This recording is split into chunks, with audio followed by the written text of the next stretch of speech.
Hey, my name is Rowan Smith and I want to welcome you to the Training for Trekking podcast. Now, this is the world's very first podcast which is entirely dedicated to helping you train, prepare and conquer your upcoming hike, trek or mountain adventure.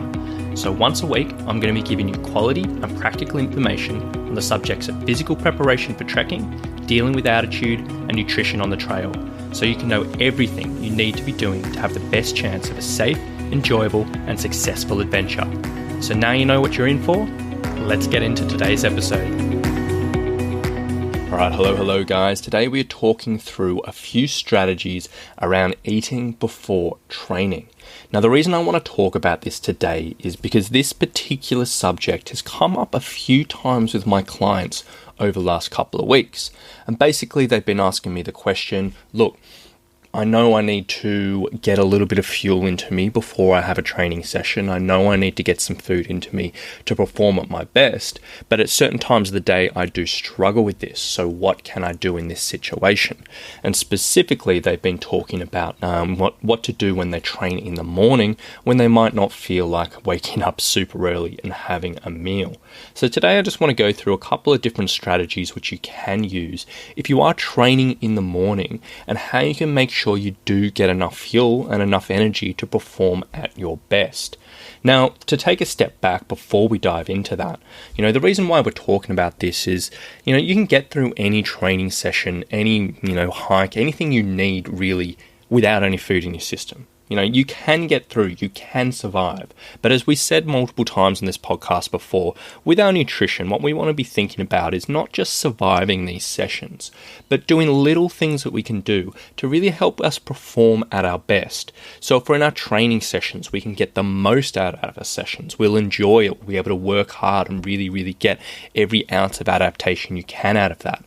Or if you're in your hiking, that you can purely just perform at your best on the trail so you can have a good time, so you can skip along and not really struggle. And that's sort of where we talk about fueling in regards to nutrition and eating the right things at the right time to make sure your body has plenty of fuel stores. Now, I will preface this by saying I'm about to start talking about using carbohydrates as fuel. So if you are a low carb guy, if you're a keto guy, if you're a fat adaptation guy, you can probably stop listening to this today. I'm going to be talking about carbohydrates because that's about 95% of the people I deal with. If you are one of those guys who avoid carbs, that's absolutely fine. You do you, but that's not what this episode is about today. But basically, in an ideal world, before you train, you want to be having some solid amount of carbohydrates around about 1 or 2 hours before training. Now, that doesn't have to be exact science. It doesn't have to be on the exact 1 hour beforehand or 2 hours beforehand. But essentially, the idea behind leading into a session is you want to be topped up with your carbohydrate stores. So your body has plenty of easily accessible fuel that when you can go into your sessions, whether it's your hiking, your strength training, your cycling or whatever, you have plenty of energy you can use. So the easiest way there is just making sure you eat.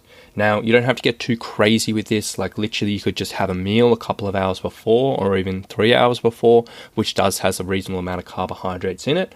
Or the closer that you get to your training session, you just want to have something smaller and easily digestible. Because the main thing is you don't want food sitting in your gut when you're training, because that's going to suck blood away from your working muscles into your gut. It's going to stop you performing at your best and also just make you feel a bit gross. So we don't want that. So essentially you want to be thinking about something, carbohydrates maybe an hour to 2 hours before, something in there. It could be as simple as, a piece of fruit or a piece of toast. It might be a whole meal, whatever you may be.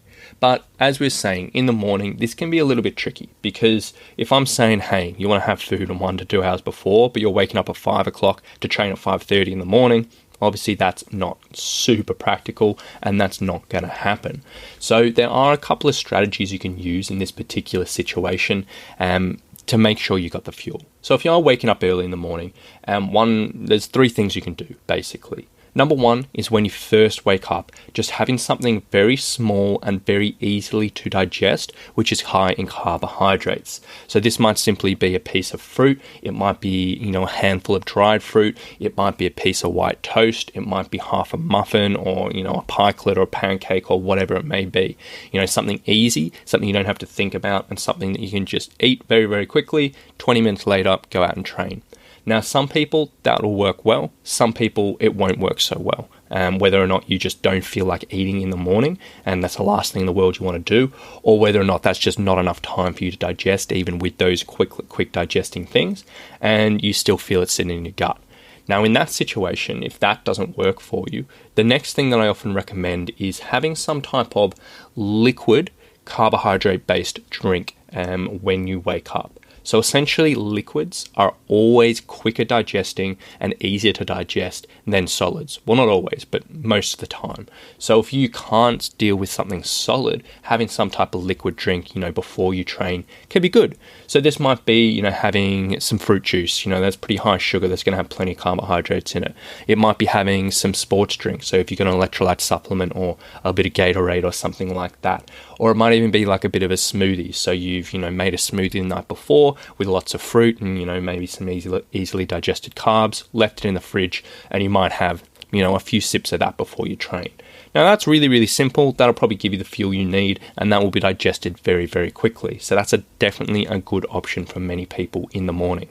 And particularly if you're waking up early for a hike, this is one I often recommend for a lot of people, is actually make a full smoothie the night before, put it in a cooler bag, have half of that on the way to your hike, and then drink the rest, during your morning, whatever it may be. Can be super, super effective.